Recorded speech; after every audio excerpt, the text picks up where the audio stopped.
Open-world games are the ultimate form of gaming escapism. When you're in the mood for a sprawling adventure, there's nothing quite like setting off across a countryside of rolling hills, a huge cityscape, or an alien planet. These days, we're spoiled for choice when it comes to great open-world games, especially on PC, and if you're craving a game to really get lost in, we recommend starting with these. Kojima's first game after leaving Konami, Death Stranding is set in a post-death reality where the concept of the afterlife has been blown open. The player controls Sam Bridges, a porter for a company known as Bridges. The player is tasked with delivering supply cargo to various isolated cities known as knots, as well as isolated researchers and survivalists, while also connecting them to a communications system known as the chiral network.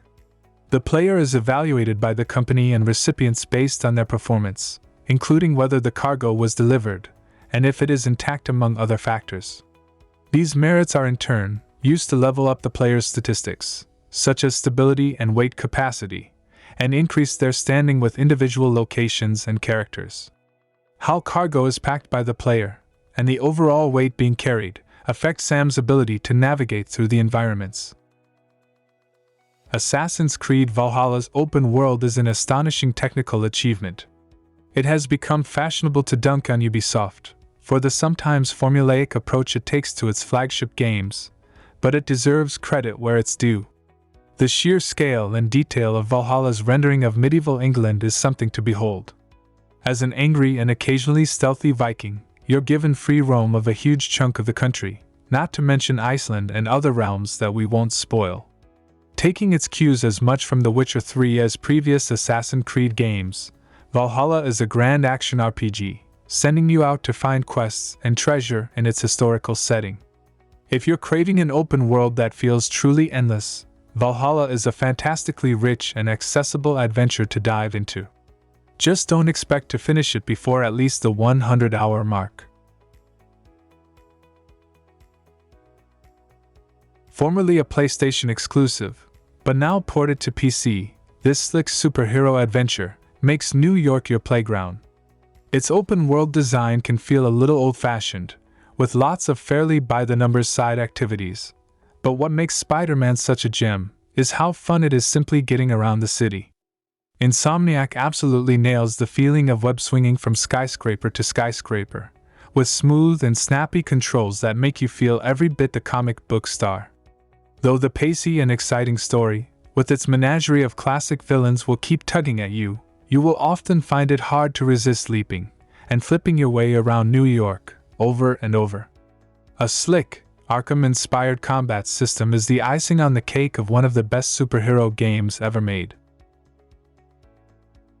Rockstar's Red Dead Redemption 2 is a monumental ode to the fading American frontier.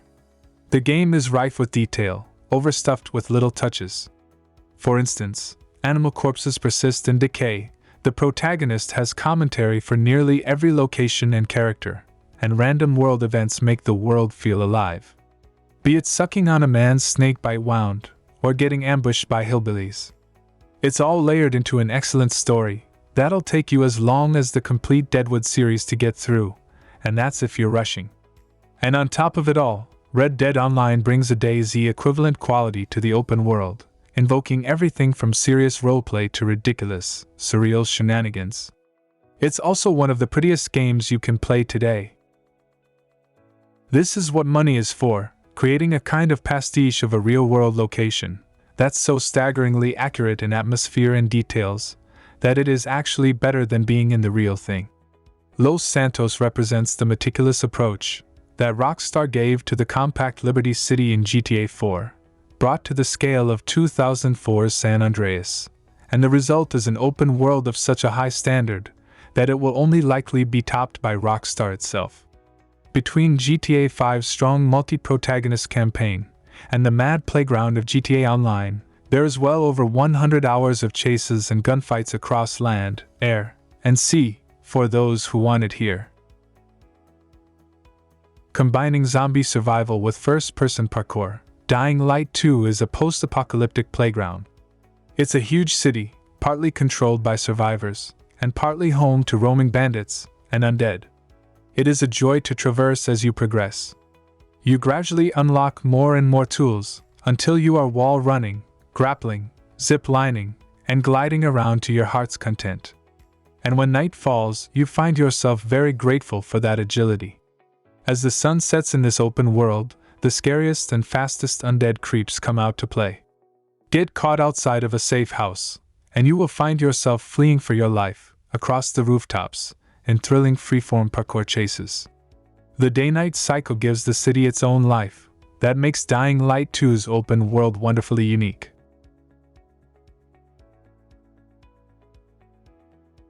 It's not just the scale of The Witcher 3's enormous open world that's so impressive. It's the richness of it. This is a landscape bursting with stories. Everywhere you go, you discover deep, captivating quests to distract you away from wherever you were originally traveling, encouraging wonderfully meandering journeys across its grim fantasy world. 8 years on from its release, it still stands out from the crowd as a truly incredible feat of game development.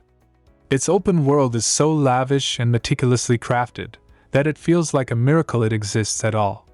What only makes it all the more impressive is that its 2 DLCs that are Hearts of Stone and Blood and Wine, which push the bar even higher. And all of it is elevated by the presence of starring hero Geralt himself, who is surely one of gaming's best ever traveling companions.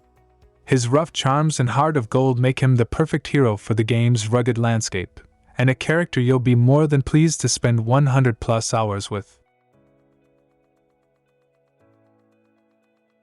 Forza 4's interpretation of Great Britain was good, but Mexico's natural diversity makes for a much more diverse playground.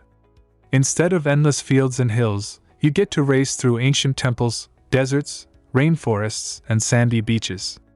It's a vibrant setting that's the perfect spot for some four-wheeled digital tourism.